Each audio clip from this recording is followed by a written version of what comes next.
जवाहर नवोदय विद्यालय देलवारा ललितपुर की तरफ से क्लास 9th में सभी बच्चों का स्वागत है। ठीक है, क्लास 9th में एक बार सभी बच्चों को बता दें कि एनसीईआरटी है ना, सीबीएसई का जो एग्जाम होता है उसमें क्लास 9th में साइंस का जो फिजिक्स का पोर्शन उसमें है ना, क्लास 9th फिजिक्स का जो पोर्शन है उसमें 5 चैप्टर्स है ना, ये सभी को मालूम है कि हम एक बार थोड़ा सा प्रीलिम जानकारी दे रहे हैं कंटेंट की, है ना, सिलेबस की। जैसे पहला चैप्टर है क्या, सभी को मालूम होगा, मोशन। ठीक, अपनी एनसीईआरटी की किताब को देखें, एक चैप्टर होगा, चैप्टर का नाम है motion. This is comes in the category of section physics. Second chapter है force and laws of motion. ठीक है, force and laws of motion. Third chapter है तुम्हारा ग्रेविटेशन एंड फोर्थ चैप्टर है वर्क एंड एनर्जी। ठीक है, work and energy. And fifth chapter है तुम्हारा शाफ्ट। ये 5 चैप्टर्स फिजिक्स के सेक्शन के अंतर्गत हमें स्टडी करना है क्लास में। ठीक है, इसमें पहला चैप्टर है मोशन। मोशन के बारे में हमको बताएं, मोशन के बारे में कुछ बेसिक टर्म है ना, बेसिक टर्म है, इनके बारे में हम पहले भी एक टर्म पर डिस्कस कर चुके हैं। जैसे कल तुमको हमने बताया था ऑनलाइन क्लासेस में कि मोशन चैप्टर में हमने तुम्हें बताया था कि what is distance and displacement. ठीक है, what is rest and motion. एक बार ये सब तुमको फिर से रिवाइज कराते हैं। जैसे for example what is rest, है ना, ये कल आपको बताया था। तो रेस्ट में क्या होता है कि अगर बॉडी कोई पॉइंट ए पर है तो वो ए पर ही रहेगी, टाइम पास होता चला जा रहा है लेकिन उसकी पोजीशन नहीं बदल रही। तो जब बॉडी की पोजीशन चेंज नहीं होती है और time is passing going away, है ना, तो समझ लेना कि वो बॉडी रेस्ट में है। और अगर बॉडी की पोजीशन बदले, जैसे अगर टाइम पास हो रहा है तो टाइम तो पास होगा ही, अगर किसी भी इवेंट में या इंसिडेंट घटना हैपनिंग हो रही है तो वो तो टाइम के साथ होगी ही, टाइम के रिस्पेक्ट तो होगी ही। लेकिन अगर वो रेस्ट में है तो टाइम के साथ उसकी पोजीशन रिमेन्स अनचेंज। ओके, लेकिन अगर मोशन में है तो बॉडी की जो पोजीशन है वो हो सकता है ये से थोड़े समय बाद बदल करके बी या सी या कुछ भी हो जाए, है ना। यानी अगर बॉडी मूवमेंट करेगी तो उसकी पोजीशन बदलेगी, यानी पोजीशन इज नॉट चेंज। अगर पोजीशन चेंज नहीं होती है then body set to be in, बोलो क्या, रेस्ट। ओके, और अगर बॉडी की position will change with time, इसमें मेंशन है with time, position is change, और अगर पोजीशन चेंज होती है तो समझ लेना कि बॉडी इज इन मोशन। ये हम तुम्हें पढ़ा चुके थे, फिर भी एक बार रिवाइज करा रहे हैं। क्लियर। इसी तरीके से सेकंड स्टेप था तुम्हारा क्या, एक स्टेप हमने तुम्हें अगले के बाद पढ़ाया था डिस्टेंस एंड डिस्प्लेसमेंट। ठीक है, डिस्टेंस एंड डिस्प्लेसमेंट। एक बार इसको फिर देखो, what is distance and displacement. Okay, distance में हमने तुम्हें बताया था कि अगर बॉडी किसी पॉइंट ओ से चलना शुरू करती है ना, मान करके चलो ये तुम्हारा जैसे जेएनबी, ओके, और तुम अपने जेएनबी से चलना शुरू करेंगे। ठीक है, और यहाँ पर तुम्हारा होम है, घर।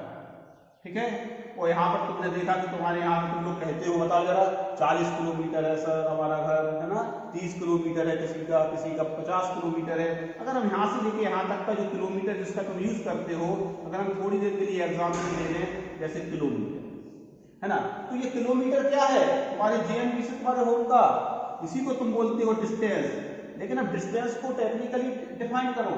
डिस्टेंस को मेजर करने के लिए तुमने वास्तव में मेजर किया है क्या, एक स्केल को रखते हुए या एक बड़े मीटर को रखते हुए, पैमाने को रखते हुए, ये सभी लेंथ ऑफ द पाथ जो है इसको मेजर किया है वास्तव में। ठीक है, तो वो टोटल लेंथ ऑफ द जो पाथ होती है उसी को हम बाद में क्या बोलते हैं, वर्ड में वन वर्ड, डिस्टेंस। ठीक है, हो सकता है कि तुम होम से फिर अपने स्कूल वापस आ जाओ तो फिर कितना length of the path cover करोगे, रास्ते की टोटल लंबाई कितनी कवर करोगे, 40। तो जेएनबी से होम तक जाने में और होम से फिर जेएनबी अपने विद्यालय तक आने में तुम 40 total length of the path कितना चलोगे, 40 प्लस 40, यानी ओ से लेकर के, अगर होम को हम ये करें तो ओ से लेकर ए तक, है ना, ओ से लेकर के ए तक, है ना, तुम्हारा डिस्टेंस कितना है, तुम्हारा डिस्टेंस कितना है 40 किलोमीटर, ठीक है। लेकिन ओ से लेकर के ए और फिर ए से लेकर के ओ तक आ गए तो डिस्टेंस बताओ कितना हो जाएगा 80 किलोमीटर, ठीक है। यानी distance is defined as the total length of the path. Clear? तो हमने एक डेफिनेशन हमने तुम्हें बताया था कि distance is defined when a body is moving the total length of the path covered by body is equal to is defined as distance. Clear? ये होती है इसकी डेफिनेशन। सेकंड टर्म है डिस्प्लेसमेंट। अब डिस्प्लेसमेंट में देखना, कल कुछ बच्चों ने बहुत अच्छे इसके रिस्पॉन्स दिए थे इसके बारे में। अगर हम ओ से लेकर के ए तक जाएं तो ये हमारी क्या है इनिशियल पोजीशन, और बाद में जाकर के हम होम पर जाकर के रुक गए तो ये हमारी क्या हो गई है बोलो फाइनल पोजीशन। तो इनिशियल और फाइनल पोजीशन के बीच का जो डिफरेंस है वो कहलाता है तुम्हारा डिस्प्लेसमेंट। हो सकता है जैसे फॉर एग्जांपल ओ से लेकर के ए तक, ओ से लेकर के ए तक अगर अब हम डिस्प्लेसमेंट तुमसे कहते कि बताओ यहां पर डिस्प्लेसमेंट क्या है, तो डिस्प्लेसमेंट तुम बताओगे ओ से लेकर के ए तक इनिशियल और फाइनल पोजीशन का डिफरेंस 40 है। लेकिन ओ से लेकर के ए तक गए और फिर ओ तक लौट आए तो इस केस में तुम्हारा अब डिस्प्लेसमेंट कितना होगा, इनिशियल पोजीशन भी ये है और बाद में लौट करके चारों तरफ से लौट करके आकर के फाइनल पोजीशन भी वही है। तो जहां से चले वहां पर आ गए, यानी नो चेंज इन पोजीशन। इसका मतलब इस केस में तुम्हारा डिस्प्लेसमेंट अब 80 नहीं होगा, तुम्हारा डिस्प्लेसमेंट क्या है, डिस्प्लेसमेंट तुम्हारा होगा कितना, डिस्प्लेसमेंट कितना होगा इक्वल टू 0। ठीक, हो सकता है रास्ते के किसी एक पॉइंट ओ ए और बी को हम ले लें, ठीक। बॉडी हो सकता ओ से लेकर के ए तक जाए फिर ए से बी तक आकर के रुक जाए और यहां से यहां तक का डिस्टेंस 20 किलोमीटर कम हो, तब तुम्हारा डिस्टेंस कितना होगा बोलो, ओ से लेकर के ए और फिर ए से लेकर के बी तक डिस्टेंस कितना होगा, डिस्टेंस अब तुम्हारा होगा ओ से लेकर के ए मतलब total length of the path 40 plus और फिर ए से बी तक लौट के आए तो ए से बी तक लौट के आने में 20, तो 40 प्लस 20 इक्वल टू कितना आएगा 60 किलोमीटर, ठीक है। जबकि अब इसी केस में डिस्प्लेसमेंट कितना होगा बोलो, डिस्प्लेसमेंट तुम्हारा होगा, डिस्प्लेसमेंट होगा तुम्हारा शॉर्टेस्ट रूट या इनिशियल और फाइनल पोजीशन का डिफरेंस। इनिशियल और फाइनल पोजीशन का डिफरेंस कितना बचा, देखो देखने से मालूम पड़ता है, देखने से मालूम पड़ता है ये पूरा तुम्हारा 40 था, ये 20 माइनस तो 20 होगा, लेकिन इसके निकालने का एक तरीका है, इस डायरेक्शन को हम पॉजिटिव ले लें और लौटने वाले को हम विद साइन ले लें नेगेटिव, यानी 40 माइनस 20 तो कितना आ जाएगा डिस्प्लेसमेंट तुम्हारा 20 किलोमीटर। बोलो ठीक है, मतलब डिस्प्लेसमेंट काउंट करने में हम डायरेक्शन को भी देखते हैं। कल ही बच्चों ने बताया, बहुत अच्छी तरह इसके एक्सप्लेनेशन और आंसर दिए थे बच्चों ने कि डिस्प्लेसमेंट में क्या होता है, डायरेक्शन भी होती है। अगर एक डायरेक्शन के जाने को हम पॉजिटिव लेते हैं तो लौटने वाले को रिटर्न बैक को नेगेटिव लेते हैं। और यही डिस्टेंस और डिस्प्लेसमेंट में डिफरेंस है। डिस्टेंस है ओनली मैग्नीट्यूड वैल्यू, जबकि डिस्प्लेसमेंट है मैग्नीट्यूड एंड डायरेक्शन को। कल हम ये सब पढ़ाते हैं, क्लियर है ना। दोनों का यूनिट क्या होगा सेम, क्योंकि लेंथ है या है ना, लेंथ ऑफ द पाथ है, मेजरमेंट है ना, लेंथ मेजरमेंट है दोनों में, या डिस्टेंस मेजरमेंट है या पोजीशन मेजरमेंट है, they are measured in metre. किसमें मेजर होते हैं ये, मीटर और किलोमीटर, है ना, और भी कोई छोटी और बड़ी यूनिट्स हो सकती है जो लेंथ की होती है। इसके बाद नेक्स्ट टॉपिक इस चैप्टर में था uniform and non uniform motion. ठीक है, हमने कल ये भी बताया था तुम्हें इसके बारे में भी कि what is uniform and non uniform motion. बताओ जरा क्या होता है यूनिफॉर्म और नॉन यूनिफॉर्म मोशन में, कोई भी बोले। हाँ, यूनिफॉर्म मोशन में दो तरीके के मोशन होते हैं, एक मोशन होगा यूनिफॉर्म मोशन और दूसरा होता है नॉन। यूनिफॉर्म मोशन में देखो एक एग्जाम्पल लेकर के हम बताएं, कलम डायग्राम मदद से नहीं बता पा रहे थे ऑनलाइन क्लासेस में, आज ये सब देख लो। अगर ओ से लेकर के हम यहाँ तक की डिस्टेंस कोई भी ले लेते हैं थोड़ी देर के लिए, एग्जाम्पल के तौर पे ले लें 60 किलोमीटर, ठीक है। हमने इस डिस्टेंस को 60 किलोमीटर की ये डिस्टेंस है, इसको हमने कवर किया 60 मिनट में। इस डिस्टेंस को हम ले ले रहे हैं, यहाँ पे लिख लेते हैं जैसे डिस्टेंस, ठीक है। ये डिस्टेंस तुम्हारी है 60 किलोमीटर, ठीक है, दिखाई दे रहा है ये। और इसको कवर करने में टाइम किसी को लगा, किसी व्हीकल्स को कोई स्कूटर या गाड़ी लेकर के जा रहा है 2 व्हीलर या 4 व्हीलर से, तो वो देखा कि वो गाड़ी को चलाता है, तो 60 किलोमीटर की डिस्टेंस को कवर करने में टाइम उसको लगता है 1 घंटा, है ना, 1 आवर। 1 आवर का मतलब 60 मिनट, ठीक है।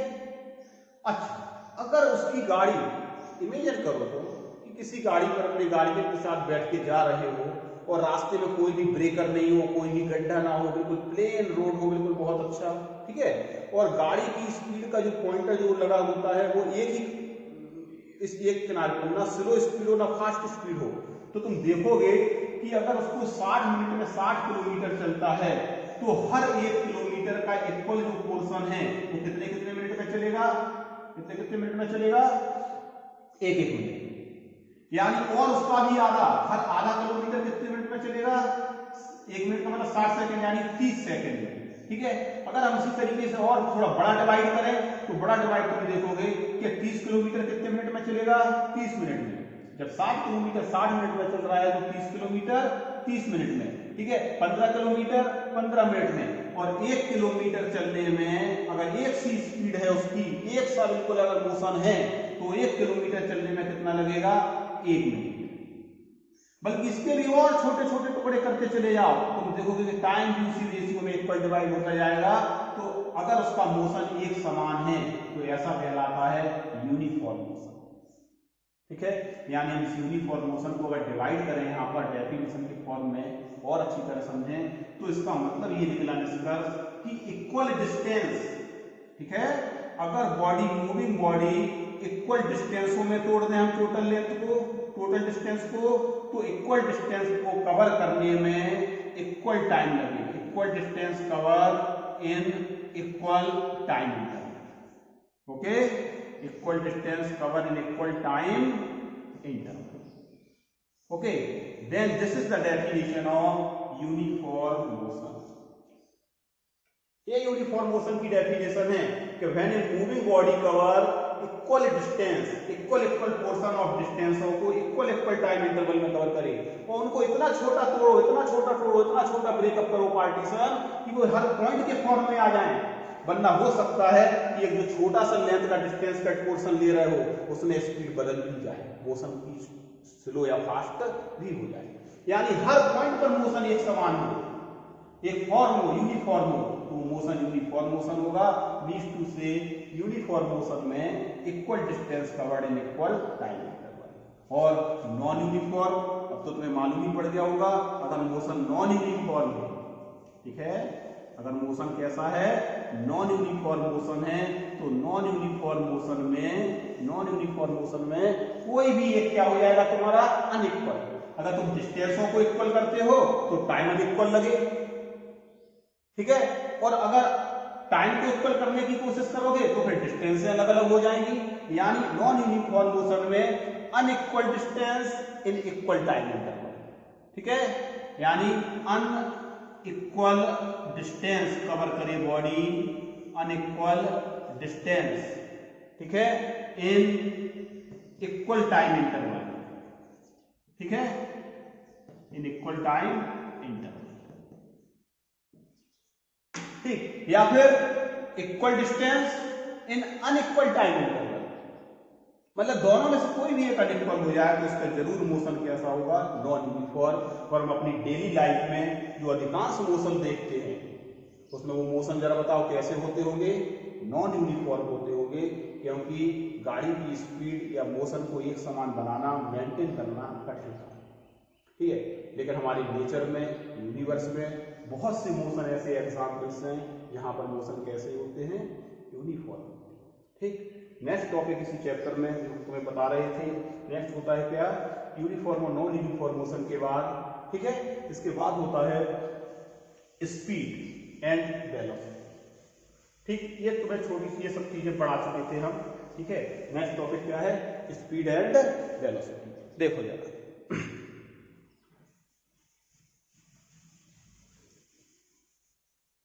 सभी लोग ध्यान से देखें, ये बहुत इंपॉर्टेंट और बहुत अच्छी चीज है और बहुत सरल भी आसान है, जिसको हम डेली लाइफ के, है ना, बहुत से एग्जाम्पलों की मदद लेके समझ सकते हैं। हाँ, नेक्स्ट टॉपिक इस चैप्टर में है स्पीड। What is speed? सभी लोग बहुत वेल नोन डिफाइंड है इस टर्म से, डिफाइंड टर्म है और बहुत लोग इससे परिचित भी हैं। आज दिन डेली लाइफ में कोई भी दिन ऐसा नहीं होता हुआ जहां हम स्पीड को नहीं देखते हो, ऑब्जेक्ट अगर कोई मूव कर रही है तो उसकी स्पीड के बारे में ना सोचते हो, चर्चा, ठीक है। बहुत सी चीजें ऐसी होती है जिनको हम लोग, है ना, जानते हैं, लेकिन उसके बारे में कभी एक थिंकिंग करने की आवश्यकता है, ठीक है, ये होता क्या है, कैसे होता है। देखो, और स्पीड क्या होती है, अगर हम पॉइंट ए से पॉइंट बी तक का हमारा डिस्टेंस हम ले रहे हैं 20 मीटर, ठीक है, ये टोटल डिस्टेंस कितना है length of the path 20 metre, और इसको कवर करने में किसी व्हीकल को, ठीक है, या 2 व्हीलर या 4 व्हीलर को, ठीक है, इसको कवर करने में ये तुम्हारा है डिस्टेंस, यहां पर हम लिख लें दिस इज योर डिस्टेंस, और डिस्टेंस को डिनोट करते हैं एस। साइंस में, फिजिक्स में हर क्वांटिटी के लिए छोटे सिंबलों को हम यूज कर लेते हैं, उससे बहुत आसानी से समझ लेते हैं। यानी डिस्टेंस एस इक्वल टू यहां पर कितना ले रहे हैं हम 20 मीटर, ठीक, और इसको कवर करने में हम यहाँ पर एग्जांपल ले लेते हैं टाइम। टाइम को डिनोट करते हैं हम टोटल टाइम जो लग रहा है, टाइम टी, टाइम को टी से डिनोट करते हैं, लग रहा है मान करके चलो जैसे 30 सेकेंड, ठीक है, ऐसी सी, this is the unit of time, ठीक। तो स्पीड का मतलब जो होता है, स्पीड का मतलब है कि कम से कम टाइम में ज्यादा से ज्यादा डिस्टेंस को कवर करे, तो हम क्या कहते हैं कि उसकी स्पीड नहीं ज्यादा है। जब कम से कम टाइम लगे और ज्यादा डिस्टेंस कवर कर ले तो क्या कहेंगे, बॉडी का मोशन फास्ट है, और अगर टाइम ज्यादा लगेगा उसी डिस्टेंस को कवर करने में तो क्या कहेंगे कि बॉडी का मोशन कैसा है, स्लो है। उसी फास्ट और स्लो से हम क्या मेजर करते हैं, उसी को बोलते हैं हम क्या, स्पीड। तो कहीं ना कहीं कहने का मतलब ये है कि ये स्पीड जो है टोटल डिस्टेंस को कवर करने में कितना टाइम ले रहा है, उस टोटल डिस्टेंस को हम टोटल टाइम से क्या कर दें, डिवाइड, ठीक। टाइम जितना ज्यादा होगा स्पीड उतनी कम होगी इस डिस्टेंस को मेंटेन करने में, कवर करने में। टाइम जितना कम होगा उसी डिस्टेंस को मेंटेन करने में, कवर करने में, स्पीड उतनी ही, ये जितना ज्यादा होगा उतना ही कम, देखो रेसिप्रोकल है, और ये कम होगा तो ये जरूर ज्यादा होगा स्पीड। यानी स्पीड इक्वल टू होता है total distance upon total time taken, ठीक। जैसे यहां पर ए से बॉडी चलाओ बी तक गया, तो टोटल डिस्टेंस कवर करने में टोटल टाइम जितना लगे तो क्या निकल आएगी उसकी स्पीड। लेकिन अब हो सकता है, एक टर्म होता है एवरेज स्पीड, क्या होता है, एवरेज, है ना। एवरेज स्पीड का मतलब यहां पर ये है कि इस डिस्टेंस के कवर करने में हो सकता है कि किसी पॉइंट पर उसकी स्पीड ज्यादा हो, कहीं पर कम हो, फिर ज्यादा हो जाए फिर कम हो, ठीक। इसका मतलब टोटल डिस्टेंस को कवर करने में जो स्पीड निकलती है वो कौन सी स्पीड होगी, उसकी एवरेज स्पीड। यानी average speed equal to total distance travelled upon total time, ठीक। इसी के अनुसार स्पीड की डेफिनेशन निकल आती है कि total when a body is moving then total distance travelled in per unit time is defined as speed. Clear, आ रहा समझ में सभी को? ये होता है स्पीड। इसका यूनिट क्या होगा बोलो, इसका फार्मूला देखो, हम सिंबल के फॉर्म में लिखें, स्पीड को डिनोट करते हैं हम v से, and v equal to distance upon time, यानी v equal to s upon t, okay. ये होता है। यूनिट क्या होगा इसका बोलो, यूनिट इसका होगा डिस्टेंस का यूनिट मीटर, अगर छोटा यूनिट लेते हो स्केल तो मीटर, और टाइम का यूनिट छोटा क्या होगा, सेकेंड, तो इसका यूनिट क्या हो जाएगा स्पीड का, मीटर पर सेकेंड, ओके। ये नोट करते चलो। इसके बाद एक टर्म हमने तुम्हें बताया था छोटा सा, वेलोसिटी। अभी तक हम लोग कभी कभी क्या है डिफरेंशिएट नहीं कर पाते हैं, स्पीड बोल देते हैं, कभी कभी उसी को वेलोसिटी बोल देते हैं। अब हम तुम्हें आज बताते हैं कि वेलोसिटी क्या होती है। एक उदाहरण की मदद से, एक एग्जाम्पल की मदद से देखो हम इसको क्लियर करते हैं। जैसे हम एक एग्जाम्पल यहाँ पर पहले हेडिंग लिखो, पॉइंट लिखो, व्हाट इज वेलोसिटी। ठीक है, वेलोसिटी। वेलोसिटी के लिए होता क्या है, अगर हम ये कहें कि ये body is moving with 20 metre पर सेकेंड, है ना, पूरा लिख देंगे 20 मीटर पर सेकेंड टूवर्ड्स पर्टिकुलर डायरेक्शन, कोई भी नाम दे दें, टूवर्ड्स पॉजिटिव डायरेक्शन, है ना, या इसको डायरेक्शन को नाम दे दे रहे हैं हम नॉर्थ, या चलो इसको कोई डायरेक्शन दे दे रहे हैं, है ना, ईस्ट। ठीक, यानी यहां पर हमने उसकी वैल्यू के साथ डायरेक्शन मेंशन कर दी। ठीक, या हम ये कह रहे हैं body is moving with 50 metre पर सेकेंड, ठीक है, इन नॉर्थ डायरेक्शन। ठीक, and after some time change it direction towards this. ठीक है, फिर इस दिशा में ये बॉडी इस तरीके से जाने लगे।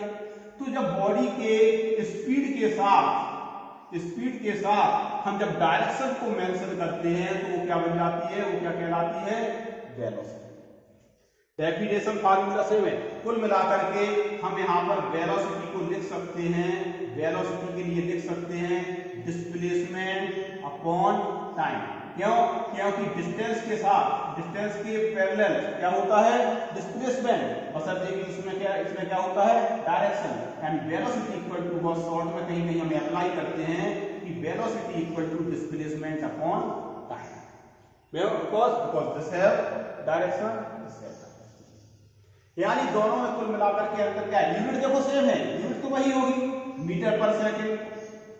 ठीक है, मीटर पर सेकेंड या फिर किलोमीटर पर आवर, ठीक है, या किलोमीटर पर मिनट, ये सभी यूनिट किसकी हैं, वेलोसिटी की भी है, जो स्पीड की थी, बशर्ते कि इस क्वांटिटी में क्या है, डायरेक्शन। हाँ, निष्कर्ष अगर हम यहां पर निकालें तो क्या डिफरेंस हुआ दोनों के बीच, स्पीड और वेलोसिटी में।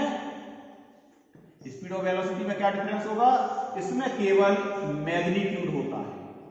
बोलो ठीक है, मैग्नीट्यूड का मतलब वैल्यू। फिजिक्स में किसी भी क्वांटिटी का मैग्नीट्यूड का मतलब होता है वैल्यू, जबकि वेलोसिटी में क्या होगा, बोलो, magnitude as well as direction. Magnitude भी होगा और क्या होगी इसमें, डायरेक्शन। ठीक, ये टॉपिक कल हम लोग पढ़ा चुके थे, ठीक है, स्पीड और वेलोसिटी के बारे में। ठीक, इसमें आज के इस लेक्चर 1 में इस टॉपिक को, है ना, यहीं तक रोकते हैं। अगला हेडिंग होगा, उसको हम अगले लेक्चर 2 में कल डिफाइन करेंगे, ठीक है, जिसका नाम है हेडिंग का एक्सीलरेशन।